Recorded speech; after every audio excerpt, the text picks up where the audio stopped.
Welcome to One on One. My name is Eugene Anangwe. Welcome again to yet another edition of a show whereby we get to put certain issues on the table, have a guest in the studio to get us understand some of the things that we'll be talking about right here in the program. And today's particular issue that we're putting our focus on is the ongoing crisis in Burundi.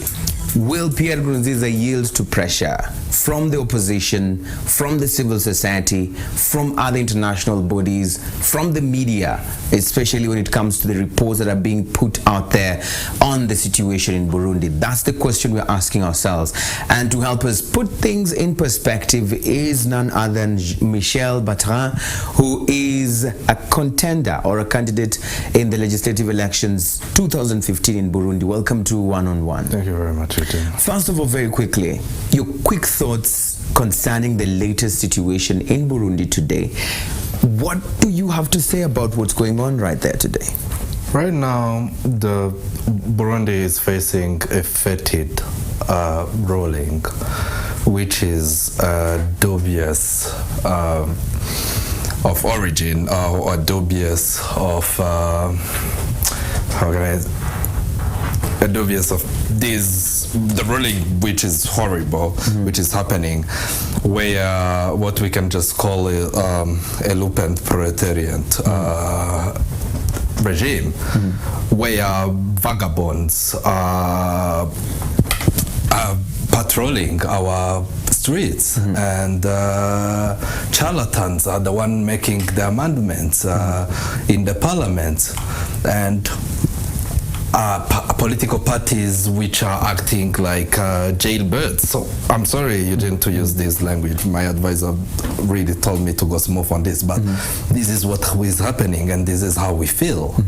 And Burundians are standing, are protesting every day to show the world that what President Nkurunziza is doing is out of context. It's a clear violation of it started as a violation of the Article 302 and Article 97 of the Constitution and the Arusha Amendment successively, but now it went south, and it is a clear violation of the entire Constitution and of the Murundi values. Today we have people who have lost their lives. We have people who have fled their country. We have people who are living out like you. You're not in Burundi right now, and the question that most people are asking themselves is, this crisis, couldn't we have prevented it?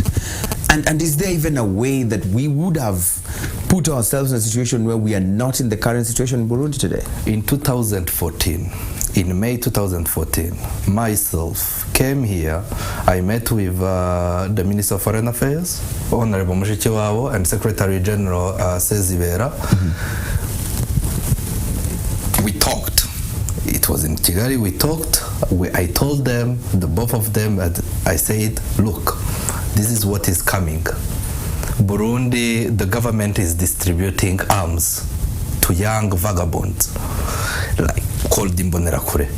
They are doing ABCD. I told this to the Minister of Foreign Affairs, and the same year in May, I went all the way to Addis.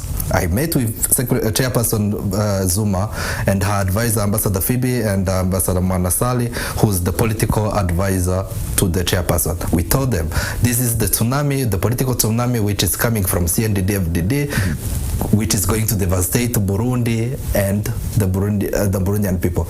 But at that time, they were all, their answers were very optimistic. They thought things were going to change.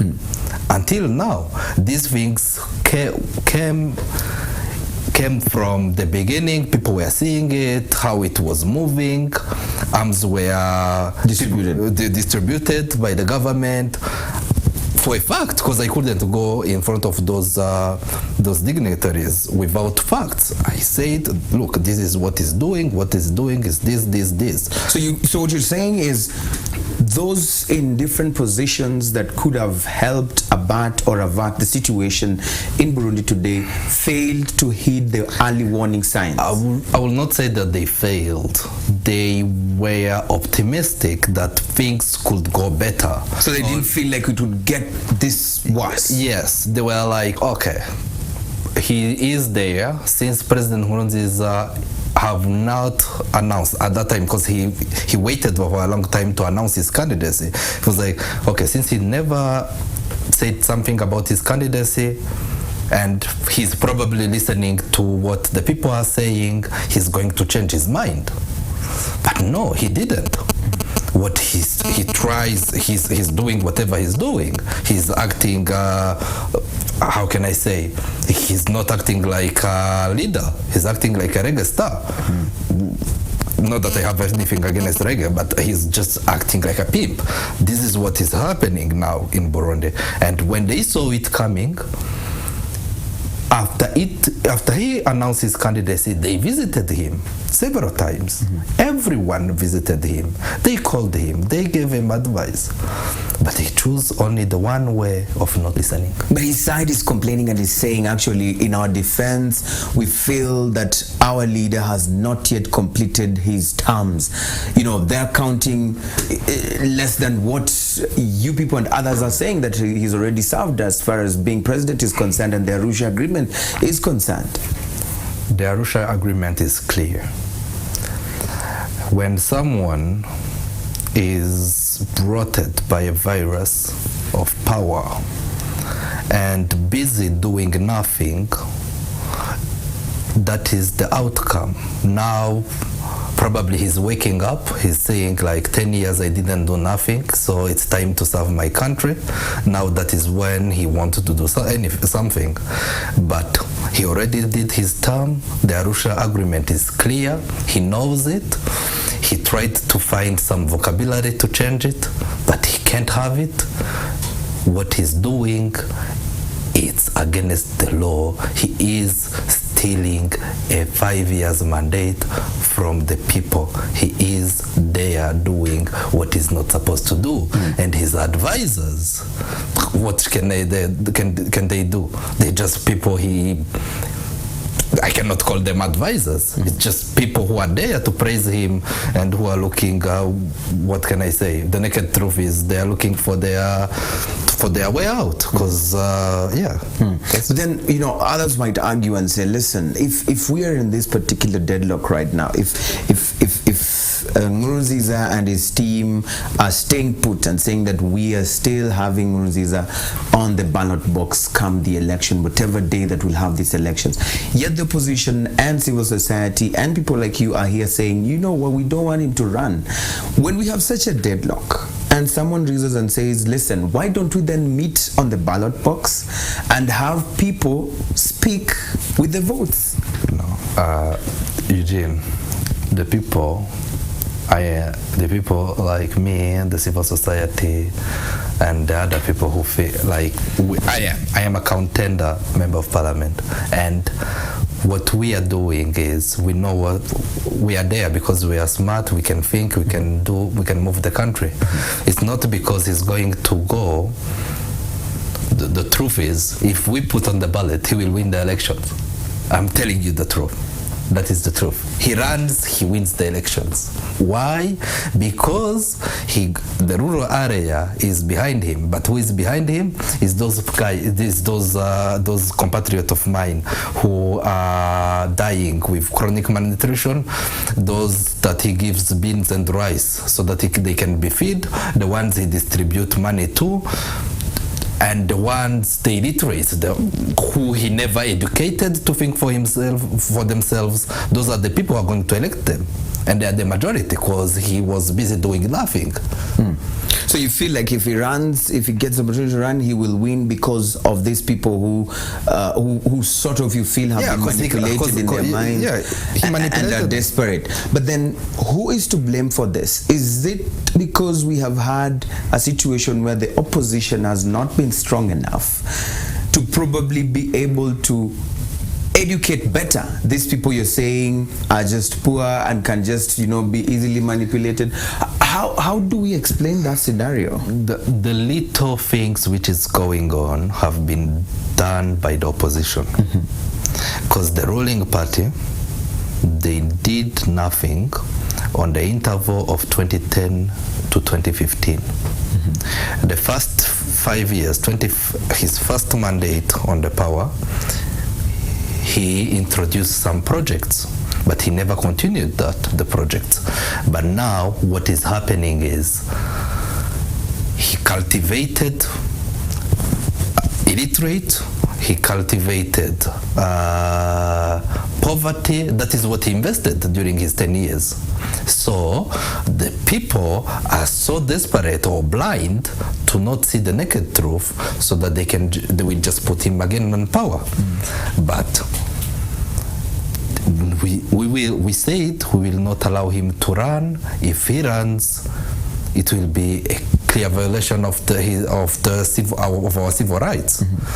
And also a country like Burundi, let's not even say Burundi, let's take this country here or any country. A country cannot drive itself just like that. A country first have to team up with its citizen. Secondly, a country have to have reassurances of the neighbors and encouragement for their neighbors. And country have to have a cooperation with the entire region on the regional level.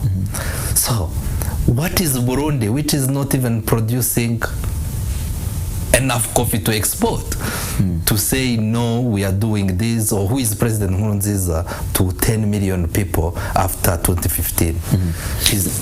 Later in the program, I want you to tell me what happens if he continues to run and he doesn't get off the list of those who will be running for these presidential elections. I would love to understand what then would happen, because you're saying this is something that must happen. He has to be out of the list of those who are contending, because we know that if he does make it to the list, he will win the elections. But let me talk about something that you brought on the table, and that's the issue of the neighbors. That's the issue of the region.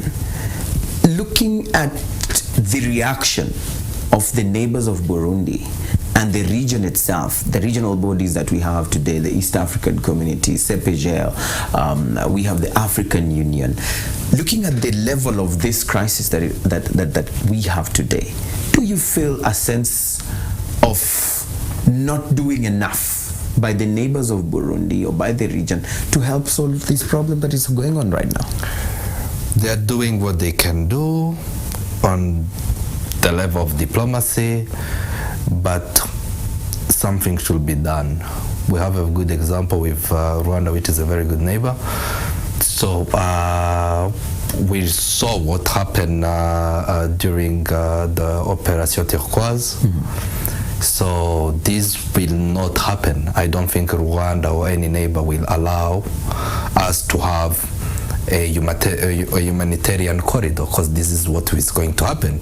And nationalist that I am, when we put a humanitarian corridor, for me it sounds like another colonization. But this is what will happen in the country. But President Nkurunziza, if he decides to stay president, we will have to choose the revolutionary way. He is, I'm not going to underestimate him, he's strong enough. And after the coup, he became stronger.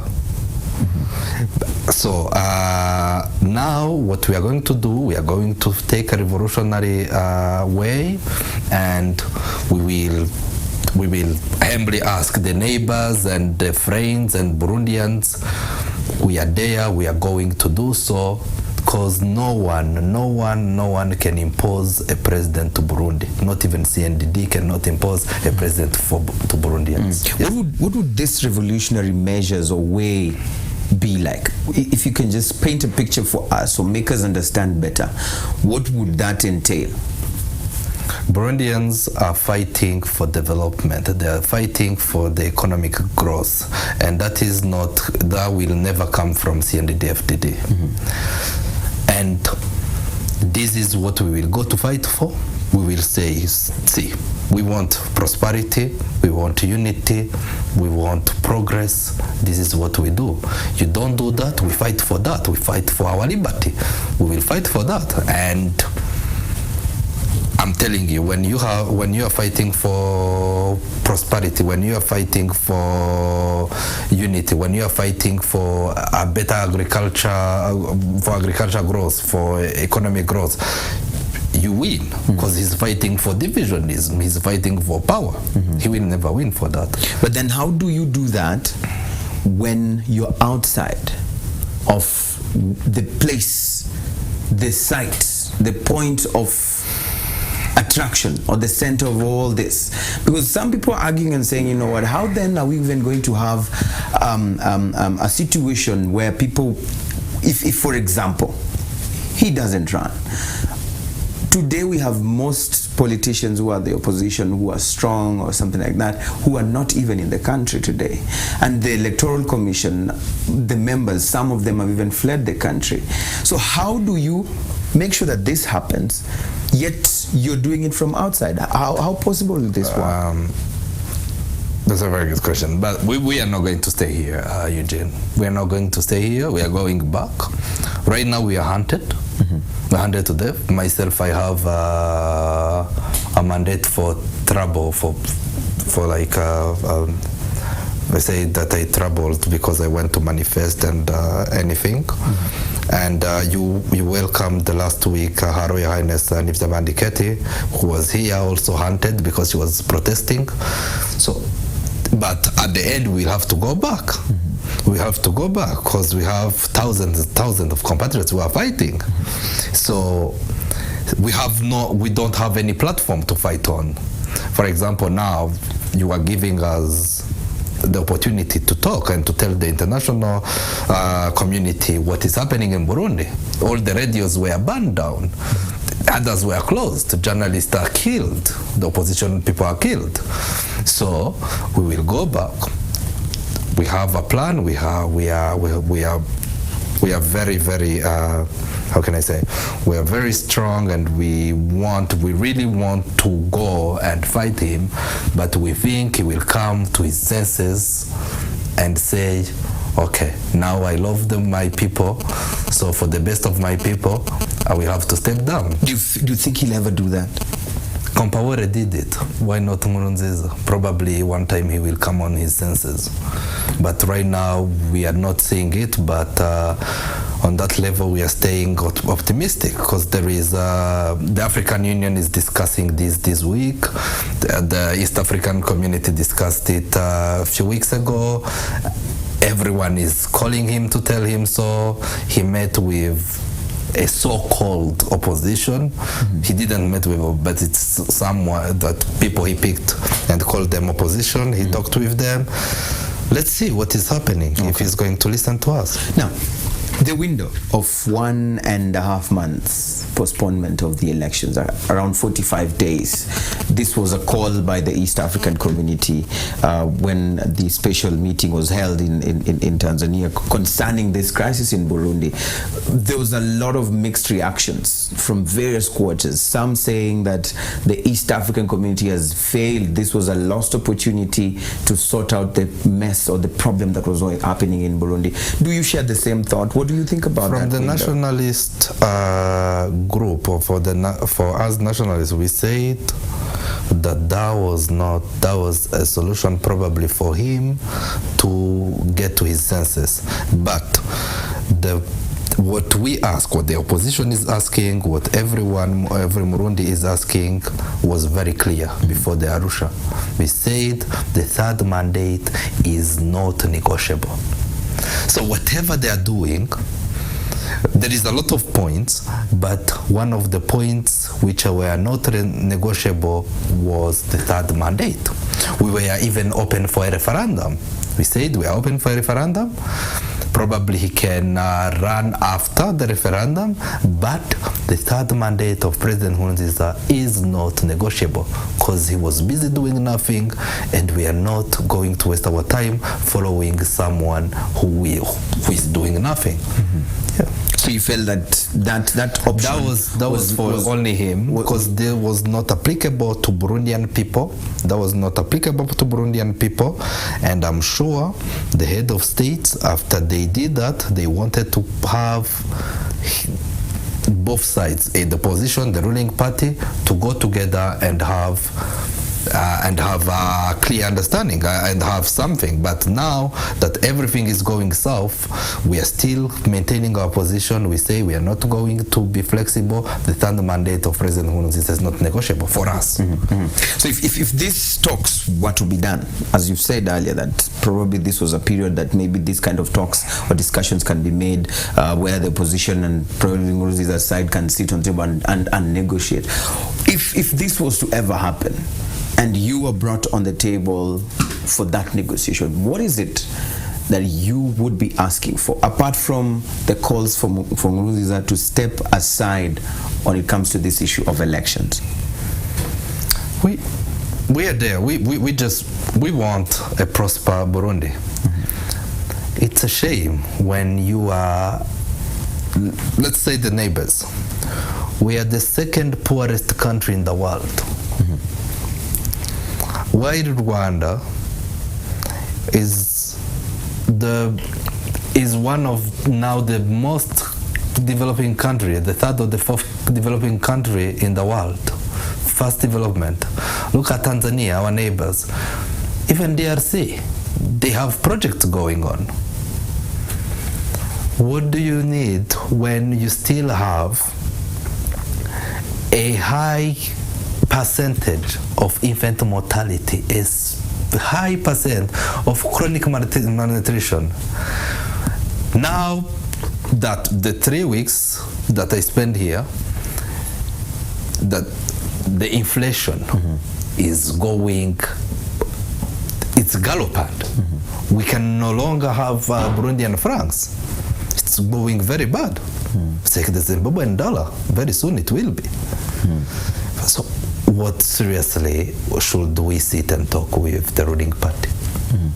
So you feel like there's nothing much that there is really nothing that we can talk with President Nkurunziza for his own good. He already did his things. So what we need is now to step down for his own good and for his people. He step down and have a mercy to his people. So when we look today, because I brought this question earlier in terms of just hinting that we'll talk about it, there seems to be too much or a lot of calls for him to just not run. You know, that seems to be like the call that everybody or most of those who are against this mandate that he's trying to seek, they're calling for him to step aside. But he seems to still be sticking to his guns and saying, you know what, I'm still going to go on. So the question I would like to understand is, what if these factors remain constant, that he never says that I'm not going to step aside? What happens? Force should be applied. The force should be applied. I told you we are ready to take the revolutionary highway. And the revolutionary highway, the Pacific one is there. We are protesting. We are talking on radios. The neighbors are helping us, talking to him. The AU is discussing this.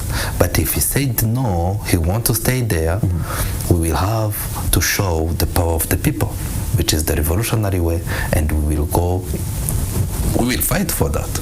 We will fight for that. We are ready to fight for peace. So this is the point that you've reached right now. I am telling you for a fact we are fighting for peace. I personally, I don't know how to use the name, but I will contribute how I can contribute. So is millions of Burundians who are losing their child, who are shot, who are tear gassed every day, who are harassed, who are there. They are ready to fight. They are ready to fight for peace and prosperity for a better Burundi. Yes. There was a point or a time when this attempted coup happened, and when the attempted coup failed later on, or let's go step by step, when it happened, and the news went out that President Nkurunziza had been ousted, there was a sense of jubilation from the pictures, from the reports that we were seeing across the internet and some on different media houses. But then when this coup ended up looking like a failed one, or when Pierre Nkurunziza returned and he said, you know what, I'm in control, I'm still the president. There seems to again be a sense of lost hope from certain quarters. So the question I'm asking here is, would this have been a better thing to happen for Burundi if it had been successful?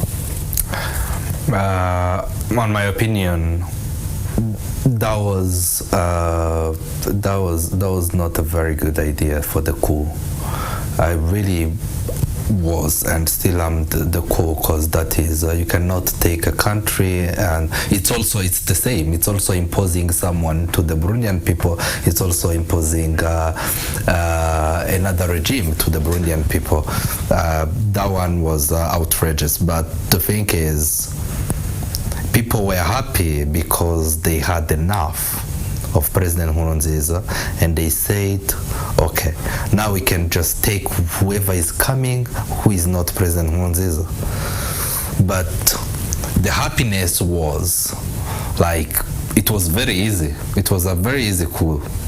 But when the people realized that the failed coup was just something which was not going to be a pacific way for a better Burundi, they came back. They were not discouraged. They are still in the roads. Actually, people augmented, like in Bujumbura and even in provinces, they started. The people were there, but now people are still fighting. The opposition is fighting.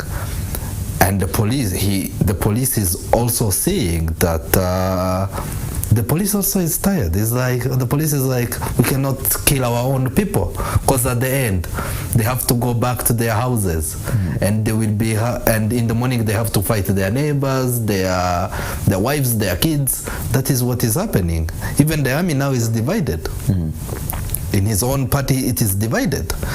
And also, when a head of state gets a coup, that should have sent him a message that people, even in his own party, is not needed, because the people who failed the coup, he was with the people, he was with those guys, with General Nyombare and others in the bush when he came to power. So these people who are claiming that this attempted coup was a self-made kind of thing by Pierre Nkurunziza and his party, does that really even make sense? For me, it doesn't make sense at all, because you cannot, unless you are really mentally challenged, you cannot do that. I think the coup was there, it failed. He could not waste time to plan a coup, because the issue was in Dar es Salaam was about Burundi, and he was willing to go to discuss about it. The coup, the failed coup, was taking back the process. Actually, the coup now is playing on his favor, but I don't think he really planned it. Okay. I really don't think he's stupid enough to do that. I'm sorry to say that. Mr. Michel himself, right here on One. Definitely, we are looking at the issue of Burundi. Which way forward? Who is going to rescue the country of Burundi? Is it going to be the civil society? Is it going to be its neighbors? Is it Burundians themselves? These are the questions, the hard ones that we're asking ourselves today in the program. Of course, when we come back, we'll be talking more with Michel right here on One. Also about his open letter to Pierre Nkurunziza. All these and more after the break. Do stay with us.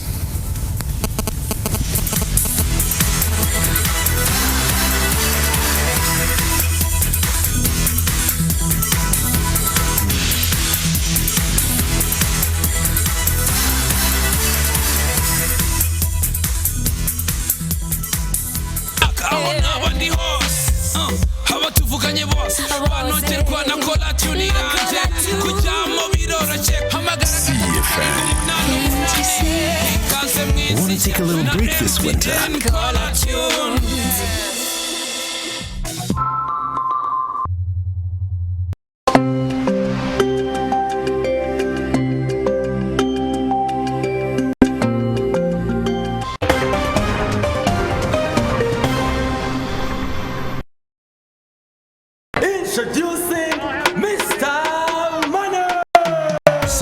money instantly.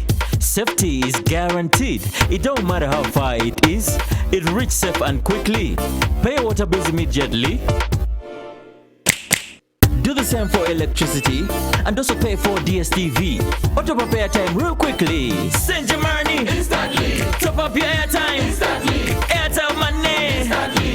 Hi, I am Mr. Money and I bring you Airtel Money, the fastest, safest way to send money, pay bills, top up, and more.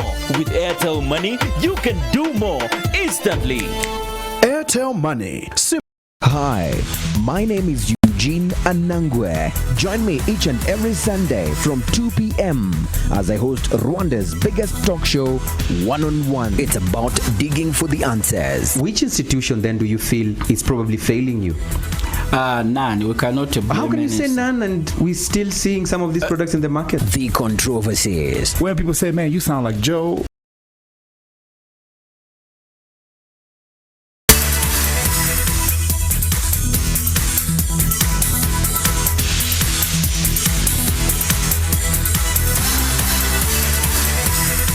Welcome back to One on One. My name is Eugene Anangwe. Today our point of focus is the ongoing crisis in Burundi. We're trying to find out what can be done to solve the problems. Of course, putting matters into context. I have a guest or a friend of mine in studio, and he's none other than Mr. Bertrand Michel. He's contesting for the 2015 legislative elections in Burundi, but he's right here with us in the program today. Bertrand, before we went for the break, we're looking at the issue of who then is going to save Burundi. What is going to help Burundi come out of this particular crisis? And you went a step ahead and penned a letter, an open letter to President Pierre Nkurunziza. And your hope was that he could be able to read the letter and be able to understand the situation on the ground and then act on it. Today, as you look back at that letter, the day you were writing it, after it was published, the comments, the reactions that you got therein, do you feel that even this letter reached the audience or the person you're looking for? I brought the letter, it was published yesterday, and I got a call actually from the president office, from one of his advisors. He told me that he saw it. One of his personal advisors, he said, that is when later on I got my police mandate, that I've gone so far and abused the president of the republic, that I might be a national threat to the security of the president. But the letter, my open letter came with other letters. Like there is a lot of people who wrote to him, telling him, look, this is happening. Schools are closed. We cannot feed ourselves. We cannot go to the market. We cannot go to work. And here you are still paying us. We are stealing the country.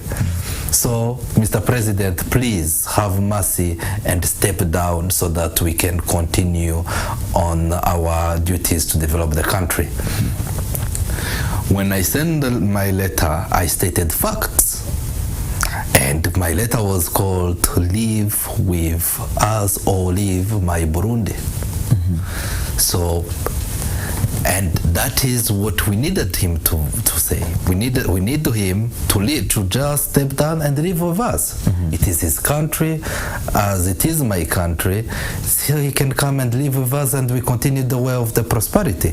But if he doesn't want to work with us, he should leave our Burundi and go to Lae or somewhere else where he can do whatever he's doing. Because when a mother who is feeding his 6-7 children cannot go to work because there is barriers in every quarter of the capital city, when bullets, or they start now to tear gas households, when that's happening and he doesn't react on that, he only focus on his campaign, that shows you what kind of a leader he is.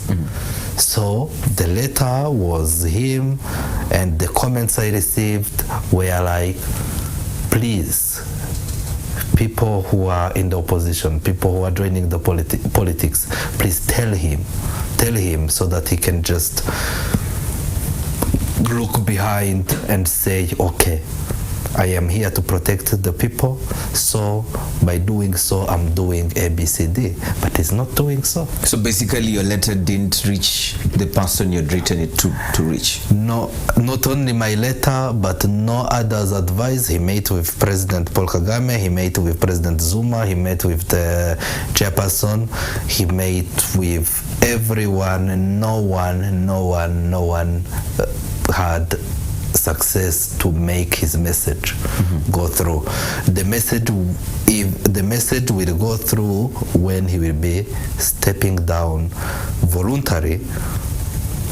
That is when we will say that we are successful. But so far, everyone who approached to Burundi have not succeeded to do anything. Now let's look at the way forward then, because if letters are not helping, meetings are not helping, the region, as you say, they're just doing what they can able to do, but probably it's not enough, then what do we do?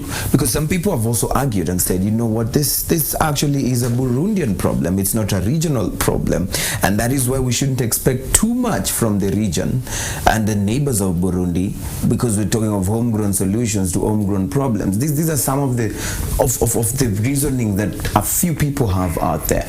First of all, do you agree with them? Do you feel that there's a way out of this crisis, and what would that way be?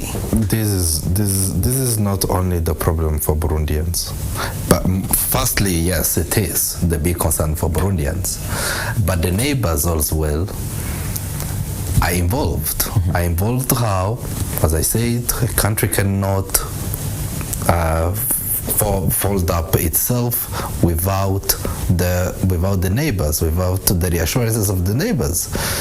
Even in a household, when your neighbor is doing bad, or you are doing bad, and Rwanda, Burundi, and we are all brothers.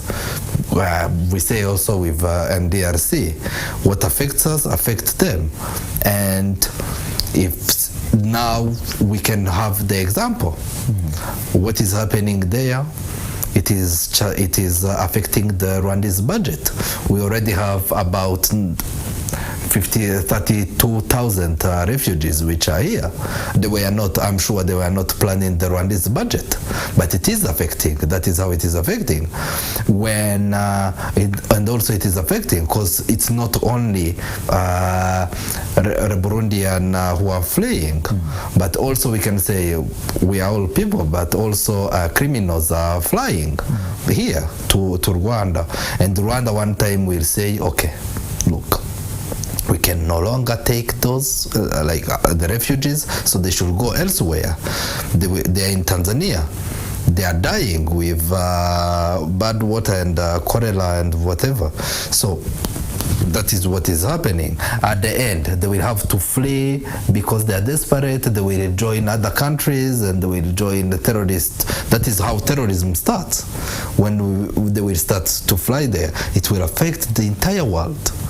This will affect the entire world, and not only that, and we cannot even estimate 10 million of our people. So what you're saying is the region or the world is not looking at it from this particular angle. Yeah, they also have to protect it themselves, because one time Burundians will have to flee to any of the countries, and I'm not going to tell you that all the citizens are innocent. They will go with their small manners. They will be like pickpocketers. There will be terrorists who are going to flee, and they will flee with those manners in their countries, and that will affect their countries. Yes, this is not only the issue of Burundi. We live in the same world. That is why we help each other. Yes. So then what do we do? What's the ultimate solution to this problem then? Who will save Burundi? Who will sort out the crisis that is happening in Burundi? How do we protect the world from these things that you're saying right here? Burundians, we are here. We said we want to stand for our cause. what the world will do, or the region, they should say, okay, enough is enough. One person cannot just make everything like this.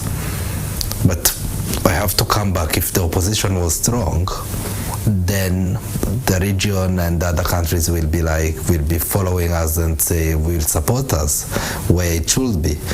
But now we are staying optimistic. We think that he will end up listening and call on his conscience and say that enough is enough, because he can also not rule in a country which is like that, because no one can rule in a disorder way. So that is why we are still optimistic. We say something will happen soon. Yes. So looking forward, are you going back for the elections, or you're still staying around?